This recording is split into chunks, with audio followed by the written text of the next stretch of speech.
Welcome to Let Me Fix This. Enjoy the video. Start by making a concentrated kokum syrup.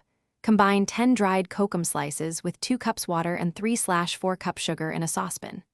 Bring to a simmer and reduce to about 1/2 cup syrup, about 15 to 20 minutes, then cool and strain. While the syrup cools, wash and chill 6 limes and a small bunch of mint with 20 to 30 leaves. Set aside 8 to 10 mint leaves for muddling and a few sprigs for garnish. Store syrup, refrigerated up to 2 weeks in a sealed jar. To assemble 1 Kokum Mojito, first place 8 to 10 mint leaves in a sturdy glass with 2 tsp granulated sugar and 1 Oz fresh lime juice.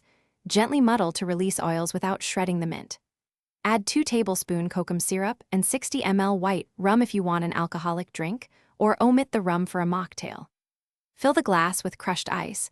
Pour 120 ml chilled soda over the ice, stir gently, taste, and adjust sweetness with an extra 1 to 2 tsp kokum syrup. Finish the kokum mojito by garnishing with a fresh mint sprig, a lime wheel, and 1 tsp grated kokum rind or zest if you have it. Serve in a tall glass with a straw. For variations, add a pinch of black salt or 1/4 tsp roasted cumin powder for a savory note, or muddle 2 sliced strawberries for a fruity twist. If you make extra kokum syrup, freeze portions in ice cube trays for up to 3 months, or refrigerate in a sealed jar for up to 2 weeks to reuse in cocktails and mocktails.